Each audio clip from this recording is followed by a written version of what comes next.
ಮತ್ತು ಜಿಲ್ಲಾ ಪಂಚಾಯತ್ ಚಿಕ್ಕಬಳ್ಳಾಪುರ ಜಿಲ್ಲೆ ಇವರ ಸಂಯುಕ್ತ ಆಶ್ರಯದಲ್ಲಿ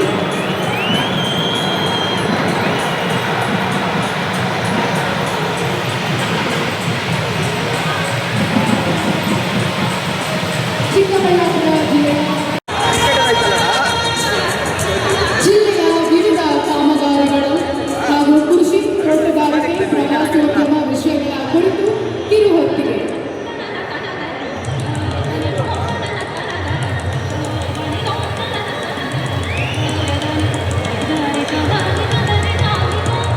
ಆದಷ್ಟು ಬೇಗ ಇದನ್ನು ಪ್ರಾರಂಭ ಮಾಡಬೇಕು. ಮಾನ್ಯ ಮುಖ್ಯಮಂತ್ರಿಗಳಿಗೆ ಗೊತ್ತಿದೆ ಯಾವ ರೀತಿ ದುಡ್ಡು ಒದಗಿಸ್ಬೇಕಂತ ನಾವೇನು ಹೇಳಬೇಕಾಗಿಲ್ಲ. ನೀವು ಎಲ್ಲ ಕಡೆ ಸಾವಿರಾರು ಕೋಟಿ ರೂಪಾಯಿ ಯೋಜನೆಗಳನ್ನು ರೂಪಿಸಿದ್ದೀವಿ. ಅವೆಲ್ಲ ಅವಶ್ಯಕತೆ ಇದೆ. ನಾವು ಮಾಡಿರೋದ್ರ ಬಗ್ಗೆ ಏನು ಮಾತಾಡಿಲ್ಲ. ಆದರೆ ಕುಡಿಯೋಕ್ಕೆ ನೀರಿಲ್ಲ. ನಾವು ತೊಂದರೆ ಹೇಳಿರೋದ್ರಿಂದ ಈ ತೊಂದರೆಯನ್ನು ಒಂದನ್ನು ನಿಲ್ಲಿಸಿದರೆ ಇಡೀ ಈ 3 ಜಿಲ್ಲೆಗಳು ಕೂಡ ಜನ ನೆಮ್ಮದಿಯಾಗಿರೋದಕ್ಕೆ ಅವಕಾಶ ಆಗ್ತದೆ. ಕುಡಿಯೋ ನೀರು ಕೊಡುವ ಎತ್ತಿನೊಳ್ಳೆ ಕಾರ್ಯಕ್ರಮವನ್ನು ಆದಷ್ಟು ಬೇಗ ಚಾಲನೆ ಕೊಡಬೇಕಂತ ಮಾನ್ಯ ಮುಖ್ಯಮಂತ್ರಿಗಳು ಒಂದು ಇತಿಹಾಸ ಉಳಿತಕ್ಕಂಥ ಕಾರ್ಯಕ್ರಮ ಅಂತ ಇವತ್ತು ನಾನು ಈ ಸಂದರ್ಭದಲ್ಲಿ ಹೇಳಿ ಬಯಸ್ತೇನೆ. 73 ವರ್ಷಗಳ ಒಂದು ಇತಿಹಾಸದಲ್ಲಿ ಇವತ್ತು ಸರ್ಕಾರದ ಮಾನ್ಯ ಮುಖ್ಯಮಂತ್ರಿಗಳು, ಉಪಮುಖ್ಯಮಂತ್ರಿಗಳು ಮತ್ತು ಎಲ್ಲ ಇಲಾಖೆಯ ಸುಮಾರು 17 ಜನ ಸಚಿವರುಗಳು ಮತ್ತು ಶಾಸಕರು ಇವತ್ತು ಬಂದು ಈಗ ನಮ್ಮ ಶಿಡ್ಲಘಟ್ಟ ವಿಧಾನಸಭಾ ಕ್ಷೇತ್ರದಲ್ಲಿ ಇವತ್ತು ಒಂದು ದೊಡ್ಡ ಮಟ್ಟದ ಇವತ್ತು ಸರ್ಕಾರ ಕಾರ್ಯಕ್ರಮವನ್ನು ಮಾಡ್ತಾ ಇದ್ದಾರೆ. ಈ ಒಂದು ಸಂದರ್ಭದಲ್ಲಿ ಇವತ್ತು ನಾನು ಈ ಕ್ಷೇತ್ರದ ಒಬ್ಬ ಸಾಮಾನ್ಯ ಕಾರ್ಯಕರ್ತರನ್ನು ಇವತ್ತು ಕ್ಷೇತ್ರದಲ್ಲಿ ನನ್ನ ಶಾಸಕ ಕಾರಣ ನನಗೆ ಜನ್ಮ ಕೊಟ್ಟಂಥ ನಮ್ಮ ತಂದೆ ತಾಯಿಯರು, ಈ ಕ್ಷೇತ್ರದ ಸ್ವಾಭಿಮಾನ ಮತದಾರರು, ಮುಖ್ಯವಾಗಿ ಈ ದೇಶದ ಮಾಜಿ ಪ್ರಧಾನಮಂತ್ರಿಗಳು ದೇವೇಗೌಡರ ಆಶೀರ್ವಾದದಿಂದ ನಾನು ದಯಮಾಡಿ ಇವತ್ತು ನಮ್ಮ ಶಿಡ್ಲಘಟ್ಟ ವಿಧಾನಸಭಾ ಕ್ಷೇತ್ರದ ಒಂದು ಇತಿಹಾಸವನ್ನು ನೋಡಿದಾಗ 16 ವಿಧಾನಸಭಾ ಚುನಾವಣೆಗಳಲ್ಲಿ 11 ಬಾರಿ ಕಾಂಗ್ರೆಸ್ ಪಕ್ಷದ ಶಾಸಕರನ್ನ ಗೆಲ್ಲಿಸಿರ್ತಕ್ಕಂಥ ಈ ಕ್ಷೇತ್ರ ಇವತ್ತು ಮಾನ್ಯ ಮುಖ್ಯಮಂತ್ರಿಗಳು ಈ ನಮ್ಮ ರಾಜ್ಯದಲ್ಲಿ 25 ವರ್ಷಗಳ ಹಿಂದೆ JDS ಪಕ್ಷ ಸ್ಥಾಪನೆ ಆದಂಥ ಸಂದರ್ಭದಲ್ಲಿ ನಮ್ಮ ಸಿದ್ದರಾಮಯ್ಯವರು ನಮ್ಮ JDS ಪಕ್ಷದ ರಾಜ್ಯಾಧ್ಯಕ್ಷರಾಗಿ ಮೊದಲನೇದಾಗಿ ಅವರು ಈ ರಾಜ್ಯದಲ್ಲಿ ನಮ್ಮ ಪಕ್ಷವನ್ನು ಕಟ್ಟಂಥದ್ದು. ಇವತ್ತು ನಮ್ಮ ಕ್ಷೇತ್ರಕ್ಕೆ ಇವತ್ತು ಒಂದು ಸುಪ್ರದೇಶ ಬಂದಿದೆ. ಮಾನ್ಯ ಮುಖ್ಯಮಂತ್ರಿಗಳು ಇವತ್ತು ನಮ್ಮ ಕ್ಷೇತ್ರಕ್ಕೆ ಬಂದಿದ್ದಾರೆ. ಈ ಕ್ಷೇತ್ರದ ಎಲ್ಲರ ಪರವಾಗಿ ಮಾನ್ಯ ಮುಖ್ಯಮಂತ್ರಿಗಳಿಗೆ ನಾನು ಒಂದು ಮನವಿಯನ್ನು ಮಾಡ್ತಾ, ಏನಿವತ್ತು ಈ ಕ್ಷೇತ್ರದಲ್ಲಿ ಬಹಳಷ್ಟು ಹಿಂದುಳಿದಿರ್ತಕ್ಕಂಥ ಕ್ಷೇತ್ರ, ಅವರು ಒಂದು ಇತಿಹಾಸದಲ್ಲಿ ಈ ಒಂದು ದಿನಾಂಕ 24/9/2025 ಮಾನ್ಯ ಮುಖ್ಯಮಂತ್ರಿಗಳು ಸಿದ್ದರಾಮಯ್ಯವರು ಮತ್ತು ಉಪಮುಖ್ಯಮಂತ್ರಿಗಳಾದಂಥ DK ಶಿವಕುಮಾರ್ ಅವರು ಬಂದಂಥ ಸಂದರ್ಭದಲ್ಲಿ ಈ ಕ್ಷೇತ್ರದ ಒಂದು ಇತಿಹಾಸ ಉಳಿತಕ್ಕಂಥ ಒಂದು ವಿಶೇಷ ಅನುದಾನ ಕೊಡಬೇಕಂತೇಳಿ ಈ ಕ್ಷೇತ್ರದ ಎಲ್ಲರ ಪರವಾಗಿ ಮಾನ್ಯ ಉಪಮುಖ್ಯಮಂತ್ರಿಗಳು ಮತ್ತು ಮುಖ್ಯಮಂತ್ರಿ ನಾನು ಧನ್ಯವಾದಗಳನ್ನು ಮಾಡ್ತೇನೆ. ಹೆಸರನ್ನು ತಂದಿದೆ. ಜೊತೆಗೆ ತರಕಾರಿ ಮತ್ತು ಹೂವು, ಹಣ್ಣು ಈ ಮೂರನ್ನು ಕೂಡ ತಾವು ಬೆಳೆದು ರೈತರ ಬದುಕನ್ನು ಹಸನು ಮಾಡ್ತಾ ಇದ್ದೀರಿ. ಇವತ್ತು ತಾವೆಲ್ಲ ಅನೇಕ ಕಾರ್ಯಕ್ರಮಗಳನ್ನು ಇವತ್ತು ಕೆರೆ ತುಂಬಿಸುವಂಥ ಯೋಜನೆ ಮತ್ತು ನಮ್ಮ ಎಲ್ಲ ಮಂತ್ರಿಗಳು, ಅರ್ಬನ್ ಡೆವಲಪ್ಮೆಂಟ್ ಮಿನಿಸ್ಟ್ರು ಬಂದಿದ್ದಾರೆ, ಕೋಲಾರ ಜಿಲ್ಲಾ ಮಂತ್ರಿ, ಅವರು ಕೂಡ ನಿಮ್ಗೆ ಏನು ಕೊಡಬೇಕು ಅವರು ಕೂಡ ಕೊಟ್ಟಿದ್ದಾರೆ. ರಹೀಂ ಖಾನ್ ಬಂದಿದ್ದಾರೆ, ಅವರು ಶಕ್ತಿ ತುಂಬಲಿಕ್ಕೆ ನಿಮಗೆ ಬಂದಿದ್ದಾರೆ. ಲಕ್ಷ್ಮೀ ಹೆಬ್ಬಾಳ್ಕರ್ ಅವರು ಕೂಡ ಅಂಗನವಾಡಿ ಕಾರ್ಯಕ್ರಮದಲ್ಲಿ ಇಂದಿರಾ ಗಾಂಧಿ ಅವರು 50 ವರ್ಷದ ಈ ಏನು ಅಂಗನವಾಡಿ ಕಾರ್ಯಕ್ರಮ ಆಯಿತು, ಅದಕ್ಕೆ ಮಾಡಿ ಎಲ್ಲ ಶ್ರೀಶಕ್ತಿ ಸಂಘದವ್ರಿಗೆ ಮತ್ತು 2,000 ರೂಪಾಯಿ ಕೊಡೋರಿಗೆ ಅಕ್ಕ ಬ್ಯಾಂಕ್ನಿಂದ ಪ್ರಾರಂಭ ಮಾಡಿ ಆರ್ಥಿಕವಾದಂಥ ಶಕ್ತಿ, ಹೆಣ್ಣು ಕುಟುಂಬದ ಕಣ್ಣು ಅಂತೇಳಿ ಅವರು ಒಂದು ಹೊಸ ಕಾರ್ಯಕ್ರಮವನ್ನು ಇವತ್ತು ಅವರು ಕೂಡ ಇವತ್ತು ರೂಪಿಸ್ಕೊಂಡು ಬಂದಿದ್ದಾರೆ. ಹಿಂಗೆ ಇವತ್ತು ಬೇರೆ ಎಲ್ಲ ಮಿನಿಸ್ಟ್ರುಗಳು ಕೂಡ ಇವತ್ತು ಎಲ್ಲ ಉತ್ತಮವಾಗಿ ಕೆಲಸ ಮಾಡ್ತಾ ಇದ್ದಾರೆ. ಶಿಡ್ಲಘಟ್ಟ ವಿರೋಧ ಪಕ್ಷದ ಕ್ಷೇತ್ರದ ಶಾಸಕರು ಅವರಿರುವಂಥ ಕ್ಷೇತ್ರದಲ್ಲಿ ಇಡೀ ಸರ್ಕಾರ ಬಂದು ನಿಂತುಕೊಂಡು ನಿಮಗೆ ಆಶೀರ್ವಾದ ಮಾಡಲಿಕ್ಕೆ ಬಂದಿದೆ ಅಂತಂದ್ರೆ ನಿಮ್ಮ ಮೇಲೆ ಎಷ್ಟು ಪ್ರೀತಿ ವಿಶ್ವಾಸ ಇದೆ ಅನ್ನೋದನ್ನ ನೀವು ಯಾರು ಕೂಡ ಮರಿಬಾರದು. ಉಪಕಾರ ಸ್ಮರಣೆಯನ್ನು ಇಟ್ಕೊಂಡು ಇವತ್ತು ನೀವೆಲ್ಲ ಕೆಲಸವನ್ನು ಮಾಡಬೇಕು. ಈಗಾಗಲೇ KC ವ್ಯಾಲಿಯಲ್ಲಿ ಈಗ 136 ಕೆರೆ, KC ವ್ಯಾಲಿ 2ನೇ ಹಂತದಲ್ಲಿ 272 ಕೆರೆ, ವಿಶ್ವ ಯೋಜನೆ ಅಡಿಯಲ್ಲೂ ಕೂಡ ಇವತ್ತು ಬೇಕಾದಷ್ಟು ಯೋಜನೆ ತೆಗೆದುಕೊಂಡು 1700 ಕೋಟಿ ವೆಚ್ಚದ ಯೋಜನೆಗಳನ್ನು ಬೆಂಗಳೂರಿನಲ್ಲಿ ಇಂಟರ್ಲಿಂಕ್ ಕೆರೆಗಳನ್ನು ದೇವನಹಳ್ಳಿ ದೊಡ್ಡ ಜಮೀನವರು ಕೂಡ ಅವರ ಇಲಾಖೆ ಕ್ರಾಂತಿಕಾರಿ ವಿಚಾರ ಮಾತಾಡಿದ್ರು. ಮುನಿಯಪ್ಪನವರು ಅವರೇ ಈಗ ರೇಷ್ಮೆ ವಿಚಾರದಲ್ಲಿ ಪ್ರಸ್ತಾವನೆ ಮಾಡಿ, ಎತ್ತಿನೊಳೆ ವಿಚಾರದಲ್ಲಿ ನಮ್ಮ ಕೃಷ್ಣ ಬೈರೇಗೌಡರು, ಸುಧಾಕರ್ ಅವರು, ಮುನಿಯಪ್ಪನವರು ನಮ್ಮ ಬೆನ್ನೆತ್ತಿದ್ದಾರೆ. ನೀವೇನು ಮಾಡ್ತೀರೋ ಬಿಡ್ತೀರೋ ಗೊತ್ತಿಲ್ಲ. 2027 ಒಳಗಡೆ ನೀರು ಇವೆರಡು ಜಿಲ್ಲೆಗೆ ಹರಿದು ಬರಬೇಕು ಅನ್ನೋದು ನಮ್ಮ ಮೇಲೆ, ಸರ್ಕಾರದ ಮೇಲೆ, ಮುಖ್ಯಮಂತ್ರಿ ಮೇಲೆ ಹೇಳಿದ್ದಾರೆ. ಈಗಾಗಲೇ ಅದಕ್ಕೆ ನಾವು ಪೂರ್ವಕವಾಗಿ ಸಿದ್ಧತೆಯನ್ನು ಮಾಡಿಕೊಂಡಿದ್ದೇವೆ. ಆ ರೇಷ್ಮೆ ಬಿಚ್ಚುವಂತ ಕೆಲಸವನ್ನ ನಮ್ಮ ರೇಷ್ಮೆ ರೀಲರ್ಸು ಮಾಡ್ತಾರೆ. ಅಂದ್ರೆ ಈ ನೀರು ಬಹಳ ಪರಿಶುದ್ಧವಾದ್ದು, ಒಳ್ಳೆ ಎಳೆ ಈಚೆ ಬರ್ತದೆ ರೇಷ್ಮೆ ಅಂತೇಳಿ ಒಳ್ಳೆ ಬೆಲೆ ಕೂಡ ಇವತ್ತಿದೆ. ಹೈಟೆಕ್ ಮಾರ್ಕೆಟ್ ಮಾಡ್ತಾ ಇದ್ದೀವಿ. ಇನ್ನ ಹೆಚ್ಚಿಗೆ ಕೂತ್ಕೊಂಡ್ರೆ ಏನಿಲ್ಲ, ಕೂತ್ಕೊಳ್ಳಿ. ಒಳ್ಳೆ ಬೆಲೆ ರೇಷ್ಮೆ ಬೆಲೆ ಸಿಕ್ಕಿದೆ. ಚೈನಾ ಮಾರ್ಕೆಟ್ ಇವತ್ತು ಇಂಪೋರ್ಟ್ ಕಡಿಮೆ ಆಗಿದೆ. ಇದನ್ನು ಉಪಯೋಗಿಸ್ಕೊಳ್ಬೇಕು. ಇನ್ನ ಹೆಚ್ಚಿಗೆ ರೇಷ್ಮೆ ಬೆಳಿಬೇಕು.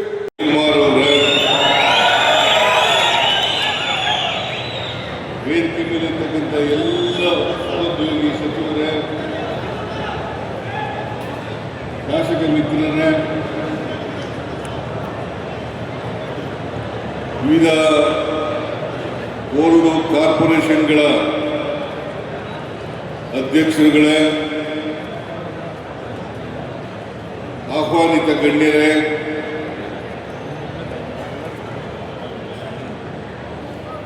ಅಧಿಕಾರಿ ಸ್ನೇಹಿತರೇ,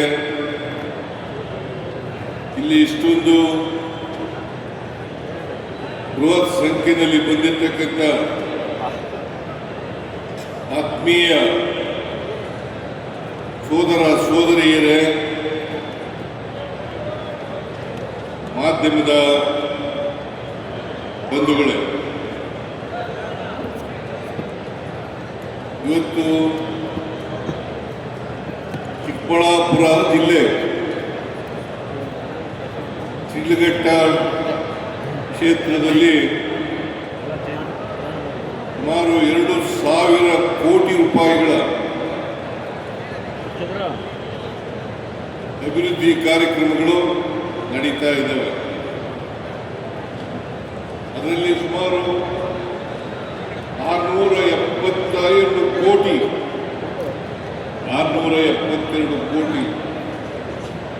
ಉದ್ಘಾಟನಾ ಕಾರ್ಯಕ್ರಮಗಳು, 1328 ಕೋಟಿ ಶಂಕುಸ್ಥಾಪನೆ ಕಾರ್ಯಕ್ರಮ ನಡೀತಾ ಇದ್ದಾವೆ. ಅದ್ರ ಜೊತೆಗೆ ಹೈಟೆಕ್ ರೇಷ್ಮೆ ಗೂಡಿನ ಮಾರುಕಟ್ಟೆ ಕೂಡ ಇವತ್ತು ಶಂಕುಸ್ಥಾಪನೆ ನಡೀತಾ ಇದೆ. ಇದಕ್ಕೆ ಸುಮಾರು 200 ಕೋಟಿ ರೂಪಾಯಿಗಳನ್ನು ಖರ್ಚು ಮಾಡ್ತಾ ಇದ್ದೀವಿ. ಇದನ್ನು ನಾನೇ ಬಜೆಟ್ನಲ್ಲಿ ಘೋಷಣೆ ಮಾಡಿದ್ದೆ. ಇವತ್ತು ಶಂಕುಸ್ಥಾಪನೆ ಆಗ್ತಾ ಇದೆ. ಈ ಮಾರುಕಟ್ಟೆ ಆದರೆ ಇಡೀ ರಾಜ್ಯಕ್ಕೆ, ಬರೀ ಶಿಡ್ಲಘಟ್ಟ ಅಥವಾ ಚಿಕ್ಕಬಳ್ಳಾಪುರ ಜಿಲ್ಲೆಗೆ ಸೀಮಿತವಾಗಿರ್ತಕ್ಕಂಥ ಮಾರುಕಟ್ಟೆ ಅಲ್ಲ, ಇಡೀ ರಾಜ್ಯಕ್ಕೆ ರೇಷ್ಮೆ, ಹೈಟೆಕ್ ರೇಷ್ಮೆ ಗೂಡಿನ ಮಾರುಕಟ್ಟೆ ಆಗ್ತದೆ ಅಂತಕ್ಕಂಥ ಮಾತುಗಳನ್ನು ಈ ಸಂದರ್ಭದಲ್ಲಿ ಹೇಳಲಿಕ್ಕೆ ಬಯಸ್ತೇನೆ.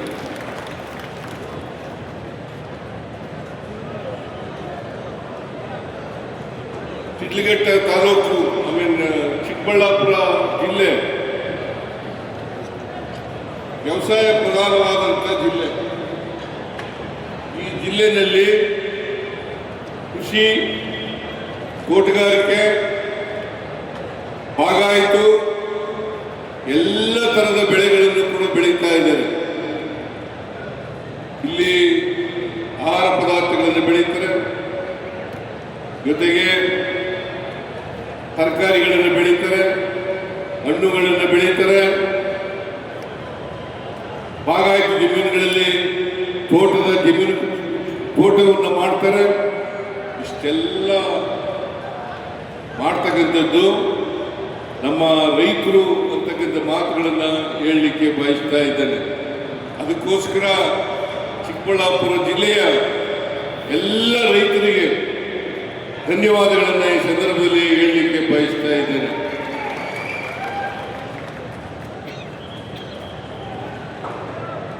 ಇಷ್ಟೊಂದು ಅಭಿವೃದ್ಧಿ ಕೆಲಸಗಳು ಆಗ್ತಾ ಇದ್ರು ಕೂಡ ಇದು ಚಿಕ್ಕಬಳ್ಳಾಪುರ ಜಿಲ್ಲೆ ಒಂದೇ ಅಲ್ಲ, ರಾಜ್ಯದ ಅನೇಕ ಎಲ್ಲ ಜಿಲ್ಲೆಗಳಲ್ಲೂ ಕೂಡ ಅಭಿವೃದ್ಧಿ ಕೆಲಸಗಳನ್ನು ನಮ್ಮ ಸರ್ಕಾರ ಮಾಡ್ತಾ ಇದೆ. ನಾವು ಅಧಿಕಾರಕ್ಕೆ ಬಂದು 2.5 ವರ್ಷ ಆದಮೇಲೆ ಇವತ್ತು ಶಿಡ್ಲಘಟ್ಟಕ್ಕೆ ಮೊದಲನೇ ಬಾರಿಗೆ ನಾನು ಬರ್ತಾ ಇದ್ದೀನಿ. ಸುಮಾರು 2,000 ಕೋಟಿ ರೂಪಾಯಿಗಳಿಗೂ ಹೆಚ್ಚು ಅಭಿವೃದ್ಧಿ ಕೆಲಸಗಳನ್ನು ಮಾಡ್ತಕ್ಕಂಥ ಕೆಲಸವನ್ನು ಮಾಡ್ತಾ ಇದ್ದೀವಿ ಅಂತಕ್ಕಂಥ ಮಾತುಗಳನ್ನು ಈ ಸಂದರ್ಭದಲ್ಲಿ ಹೇಳಲಿಕ್ಕೆ ಬಯಸ್ತಾ ಇದ್ದೇನೆ. ಅನೇಕ ಇಲಾಖೆಗಳು, ಸಣ್ಣ ನೀರಾವರಿ ಇಲಾಖೆ, ರೇಷ್ಮೆ ಇಲಾಖೆ, ತೋಟಗಾರಿಕೆ ಇಲಾಖೆ, ಕೃಷಿ ಇಲಾಖೆ ಕೂಡ ಕೆರೆಗಳಿಗೆ ನೀರು ತುಂಬಿಸ್ತಕ್ಕಂಥ ಕೆಲಸವನ್ನು ಮಾಡ್ತಾ ಇದ್ದೀವಿ. ಅದು ಕುಡಿಯ ನೀರಿನ ಪ್ರಾಜೆಕ್ಟ್. ಹೀಗೆ ಕೋಟ್ಯಾಂತರ ರೂಪಾಯಿಗಳನ್ನು ನಮ್ಮ ಸರ್ಕಾರ ಖರ್ಚು ಮಾಡ್ತಾ ಇದೆ ಅಂತಕ್ಕಂಥ ಮಾತುಗಳನ್ನು ಹೇಳಲಿಕ್ಕೆ ಬಯಸ್ತಾ ಇದೆ. ಈಗಾಗಲೇ ನನ್ನ ಮುಂದೆ ಮಾತನಾಡಿದಂಥ ಅನೇಕ ಸಮೀರ್ ಅಹಮದ್ ಖಾನ್, ಮುನಿಯಪ್ಪನವರು, ಮತ್ತೆ ಸುಧಾಕರ್ ಅವರು, ಡಿ ಕೆ ಶಿವಕುಮಾರ್ ಅವರು ಅವರವರ ಇಲಾಖೆಯಲ್ಲಿ ಮತ್ತೆ ಸರ್ಕಾರ ಹಮ್ಮಿಕೊಂಡಿರ್ತಕ್ಕಂಥ ಕಾರ್ಯಕ್ರಮಗಳನ್ನು ಪ್ರಸ್ತಾಪ ಮಾಡಿದ್ದಾರೆ. ನಾನು ಮತ್ತೆ ಪ್ರಸ್ತಾಪ ಮಾಡಲಿಕ್ಕೆ ಹೋಗಲ್ಲ. ಇವತ್ತು ಗ್ಯಾರಂಟಿ ಯೋಜನೆಗಳನ್ನು ಇವುಗಳಲ್ಲದೇನೆ ಗ್ಯಾರಂಟಿ ಯೋಜನೆಗಳನ್ನು ರೂಪಿಸ್ತಕ್ಕಂಥ ಕೆಲಸವನ್ನು ನಾವು ಮಾಡಿದ್ದೀವಿ. ಅದನ್ನು ರೂಪಿಸಿದಾಗ ಚುನಾವಣೆಗಿಂತ ಮುಂಚಿತವಾಗಿ ನಾನು ಡಿ ಕೆ ಶಿವಕುಮಾರ್ ಅವರನ್ನು ಪ್ರಸ್ತಾಪ ಮಾಡಿದಾಗ ನಾವು ಈ ಗ್ಯಾರಂಟಿ ಯೋಜನೆಗಳನ್ನು ಜಾರಿ ಕೊಡ್ತೇವೆ, ಅದು ಎಷ್ಟೇ ಕೋಟಿ ರೂಪಾಯಿ ಆಗಲಿ ಕೊಟ್ಟ ಮಾತಂತ ನಡ್ಕತ್ತೀವಿ ಅಂತ ಹೇಳಿದಾಗ ಅದನ್ನು ನಂಬಲಿಕ್ಕೆ ಯಾರೂ ಕೂಡ ತಯಾರಿರಲಿಲ್ಲ. ರಾಜಸ್ಥಾನದಲ್ಲಿ ಈ ದೇಶದ ಪ್ರಧಾನಮಂತ್ರಿ ಪ್ರಸ್ತಾಪ ಮಾಡಿದ್ರು. ಅವರ ಭಾಷಣದಲ್ಲಿ ಹೇಳಿದ್ರು, ಜಾರಿ ಮಾಡಲಿಕ್ಕೆ ಸಾಧ್ಯ ಇಲ್ಲ. ಒಂದು ವೇಳೆ ಅಟಿಕ್ ಬಿದ್ದು ಕರ್ನಾಟಕ ಸರ್ಕಾರ ಜಾರಿ ಮಾಡಿದ್ರೆ ಸರ್ಕಾರ ಆರ್ಥಿಕವಾಗಿ ದಿವಾಳಿ ಆಗ್ತದೆ ಅಂತೆಲ್ಲ ಹೇಳಿದ್ರು. ಈಗ ನಮ್ಮ ಗ್ಯಾರಂಟಿ ಯೋಜನೆಗಳನ್ನ ಎಲ್ಲ ಬಿಜೆಪಿ ರಾಜ್ಯಗಳಲ್ಲಿ ಕಾಪಿ ಹೊಡಿಲಿಕ್ಕೆ ಪ್ರಾರಂಭ ಮಾಡಿಬಿಟ್ಟಿದ್ದಾರೆ. ಕಾಪಿ ಹೊಡಿಲಿಕ್ಕೆ ಪ್ರಾರಂಭ ಮಾಡಿದ್ದಾರೆ.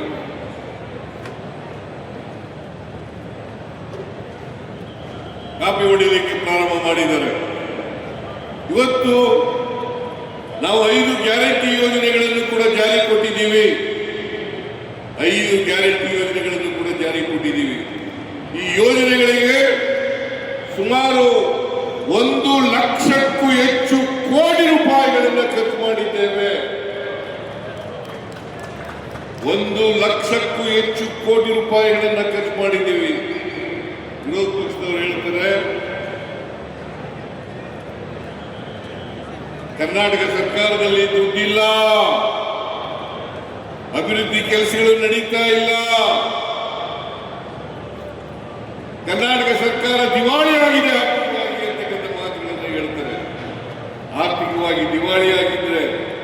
ಕರ್ನಾಟಕ ಸರ್ಕಾರದಲ್ಲಿ ದುಡ್ಡೇ ಇಲ್ಲದೆ ಹೋಗಿದ್ರೆ 1,00,000 ಕೋಟಿ ರೂಪಾಯಿಗಳನ್ನು ಖರ್ಚು ಮಾಡಲಿಕ್ಕೆ ಸಾಧ್ಯ ಆಗ್ತಿತ್ತೆ ಅಂತಕ್ಕಂಥ ಮಾತುಗಳನ್ನು ಹೇಳಲಿಕ್ಕೆ ಬಯಸ್ತಾ ಇದ್ದಾರೆ. ಇಲ್ಲಿ ಮಹಿಳೆಯರಿದ್ದಾರೆ, ಶಕ್ತಿ ಯೋಜನೆ, ಎಲ್ಲ ಮಹಿಳೆಯರು ಕೂಡ, ರಾಜ್ಯದ ಎಲ್ಲ ಮಹಿಳೆಯರು ಕೂಡ ಸರ್ಕಾರಿ ಪ್ರಯಾಣ ಮಾಡ್ತಾ ಇದ್ದಾರೆ. ಯಾವ ರಾಜ್ಯದಲ್ಲಿದೆ ಹೇಳಿ? ಯಾವ ರಾಜ್ಯದಲ್ಲಿದೆ? ಫ್ರೀಯಾಗಿ ಇಲ್ಲ. ಎಲ್ಲರೂ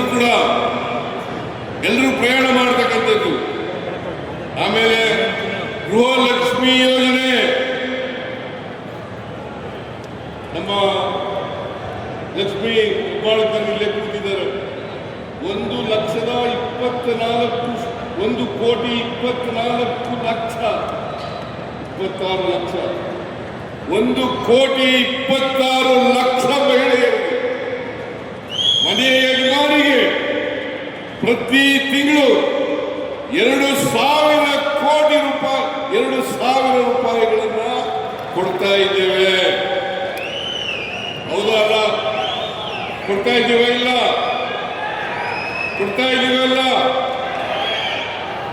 ಇದು ಬಿಜೆಪಿ ಸರ್ಕಾರ ಕೊಡ್ತಾ ಇತ್ತ?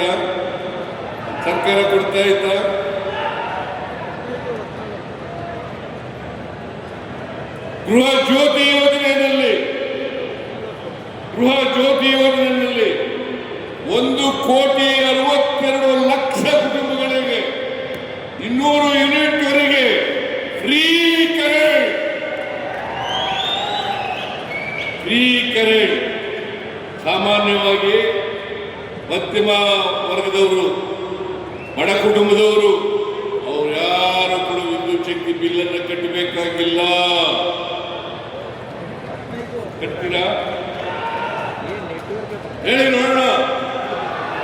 ನೀವೇ ಹೇಳಬೇಕು. ಸರ್ಕಾರದ ಸವಲತ್ತುಗಳನ್ನು ಪಡೆಯತಕ್ಕಂಥ ಜನ ಇವತ್ತು ಅನೇಕ ಸವಲತ್ತುಗಳನ್ನು ವಿತರಣೆ ಮಾಡಿದ್ದೀವಿ. ಈ ಸವಲತ್ತುಗಳನ್ನು ವಿತರಣೆ ಮಾಡಿರ್ತಕ್ಕಂಥದ್ದು ಸರ್ಕಾರ ದುಡ್ಡಿಲ್ಲದೆ ಮಾಡಲಿಕ್ಕೆ ಸಾಧ್ಯ ಆಯ್ತಿತ್ತ? ಯಾವ ರೈತರಿಗೂ ಕೂಡ ಬೆಲೆಯಲ್ಲಿ ಮೋಸ ಆಗಲ್ಲ, ತೂಕದಲ್ಲಿ ಮೋಸ ಆಗಲ್ಲ ಅಂತಕ್ಕಂಥ ಮಾತುಗಳನ್ನು ಹೇಳಲಿಕ್ಕೆ ಇಷ್ಟ ಇದ್ದೇನೆ. ಅದರಿಂದ ಶಿಡ್ಲಘಟ್ಟಕ್ಕೆ ಹಿಂದೆ ನಾನು ರೇಷ್ಮೆ ಮಂತ್ರಿಯಾಗಿದ್ದೆ. ಸ್ವಲ್ಪ ದಿನ ಆಗ ಬಂದಿದ್ದೆ, ಶಿಡ್ಲಘಟ್ಟ ಮಾರುಕಟ್ಟೆ ನೋಡಿದೆ. ಇಲ್ಲಿ ಬಹಳ ಹೆಚ್ಚಿನ ಪ್ರಮಾಣದಲ್ಲಿ ರೇಷ್ಮೆಯನ್ನು ಬೆಳೀತಕ್ಕಂಥ ಜಿಲ್ಲೆ. ಈ ಜಿಲ್ಲೆಯಲ್ಲಿ ರೇಷ್ಮೆ ಬೆಳೆಗಾರರು ಹೆಚ್ಚಿನ ರೀತಿಯಲ್ಲಿ ಇವತ್ತು ಗೂಡನ್ನು ಬೆಳೆದು ಅದರಿಂದ ಲಾಭವನ್ನು ಗಳಿಸಿ ಆರ್ಥಿಕವಾಗಿ ಅಭಿವೃದ್ಧಿ ಆಗಬೇಕು ಅಂತಕ್ಕಂಥ ಮಾತುಗಳನ್ನು ಹೇಳಲಿಕ್ಕೆ ಬಯಸ್ತಾ ಇದ್ದೇನೆ. ಅದರಿಂದ ನಮ್ಮ ಸರ್ಕಾರ, ನಾವು ಯಾವುದೇ ಜಾತಿ ಧರ್ಮದ ಮೇಲೆ ವಿಂಗಡಣೆ ಮಾಡಲ್ಲ, ಸಮಾಜವನ್ನು ಒಡೆಯತಕ್ಕಂಥ ಕೆಲಸವನ್ನು ಮಾಡಲ್ಲ. ರಾಹುಲ್ ಗಾಂಧಿ ಅವರು ಅದಕ್ಕೋಸ್ಕರನೇ ಇಡೀ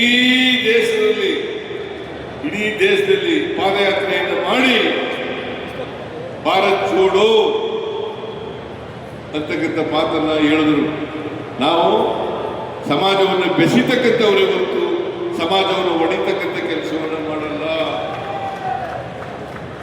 ಯಾವುದೇ ಜನ ಇರಲಿ, ಯಾವುದೇ ಧರ್ಮ ಇರಲಿ, ಸಮಾನವಾಗಿ ಕಾಣ್ತಕ್ಕಂಥ, ಸಮಾನ ಅವಕಾಶಗಳನ್ನು ಒದಗಿಸ್ಕೊಡ್ತಕ್ಕಂಥ ಕೆಲಸವನ್ನು ನಾವು ಮಾಡ್ತೇವೆ. ಆದ್ದರಿಂದ ನಿಮ್ಮ ಆಶೀರ್ವಾದ ಇದೇ ಥರ ಇರಬೇಕು.